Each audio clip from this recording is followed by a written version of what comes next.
Mathis, and today I'm going to be doing a scripted speech on Cinderella. So, Cinderella fetched a golden pumpkin, 6 gray mice, a whiskered rat, 6 lizards. The fairy godmother touched them, and her wand made the pumpkin a golden coach. The mice became 6 gray horses. The rat became a coachman with the most enormous mustache. And the 6 lizards became footmen dressed in green and yellow. Then the fairy godmother touched Cinderella with the wand, and her old dress became a golden dress sparkling with jewels, while on her feet was the prettiest pair of glass slippers anyone had ever seen. "Remember," said the fairy godmother, "you must leave the ball there before the clock strikes 12, because at midnight the magic ends." "Thank you, fairy godmother," Cinderella said, and she climbed into the coach. When Cinderella arrived at the ball, she looked so beautiful that everyone wondered, who is this beautiful girl? Even the ugly sisters wondered. The prince, of course, asked her to dance with him, and they danced all evening. He would not dance with anyone else.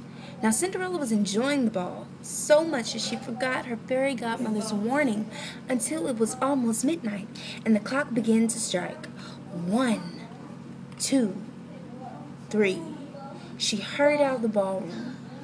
4, 5, 6. As she ran down the palace steps, one of her glass slippers slipped off. 7, 8, 9. She ran on toward the golden coach. 10, 11, 12. Then there was Cinderella in the old dress. Of course, the magic had ended. Now, when Cinderella ran from the palace, the prince tried to follow her, and he found the glass slipper.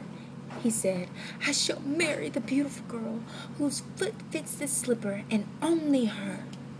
In the morning, the prince went from house to house to find the girl who was wearing the glass slipper.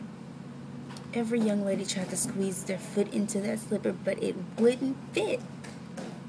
At last, the prince came to Cinderella's house, not knowing it was her house. First, one ugly sister tried to squish her foot into the slipper, but her foot was too wide and fat.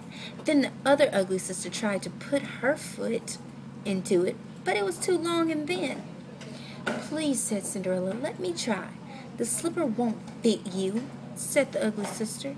"You didn't go to the ball." But Cinderella slipped her foot into the glass slipper, and it perfectly fitted. The next moment, standing beside her was the fairy godmother.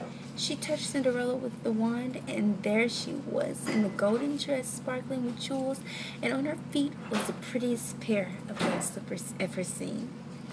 The ugly sisters were so surprised that, for once, they couldn't think of anything to say.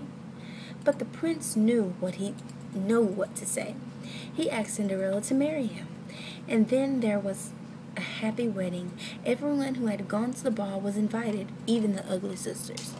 There was wonderful food, lots of music and dancing, and the prince, of course, danced every dance with Cinderella.